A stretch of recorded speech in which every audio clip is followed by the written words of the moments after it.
Happy Wisdom Wednesday, everybody. So exciting books of the week. This time I'm going to actually mind Loom, which is the concept of taking a couple of really good books and showing how they relate so you can enjoy them more.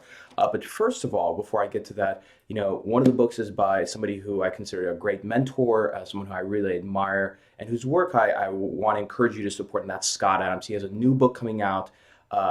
Called LoserThink, a great compendium for the upcoming election, but more importantly, so you can start understanding how the world works and the sort of bubbles we end up living in terms of how we perceive things around us. Now, I'm a big supporter of finding ways to support authors. Pre-ordering this book is a great way to support him.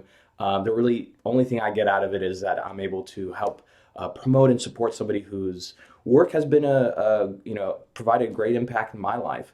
And so if you could, check the comments below, grab that link and go over to Amazon and pre-order the book. Let's definitely help Scott out.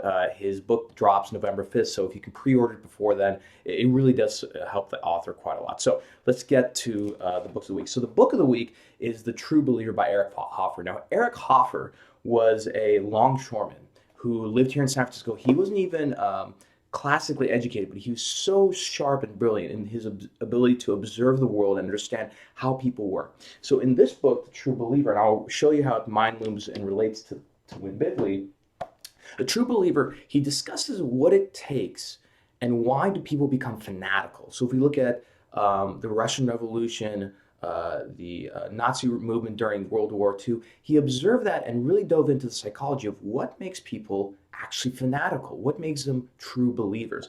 And one of the things he talks about is that they mobilize for a movement in which they have identity to. So with people in a variety of wars in history, their current lives are so bad, so miserable, that they find something else to tie themselves to. And that's where identity comes into play. So how does that relate? Well, if we look at Win Bigly, which was one of the books that first got me introduced to Scott Adams, Scott predicted the 2016 election about 2 years ahead of time.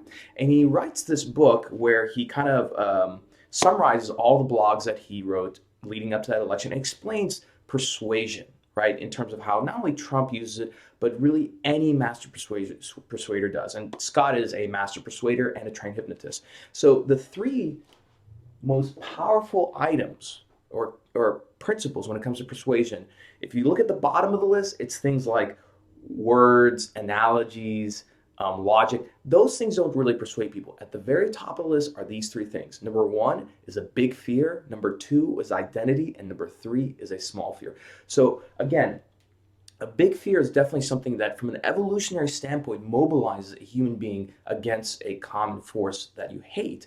But the bigger aspect, which is what the true believer talks about, is identity. Because when you're able to convince and persuade somebody based on how they perceive their identity in the thing you're trying to convince them towards, that will make them not only mobilize towards it, but take action. So again, those are the books of the week. Fantastic books. And again, do me a favor, let's help Scott out as an author. His work has definitely helped me a lot, helped a lot of the people who I've coached and mentored that I've worked with. So please go ahead and pre-order his book. Let's help him out. And as always, happy Wisdom Wednesday, and I'll see you next week.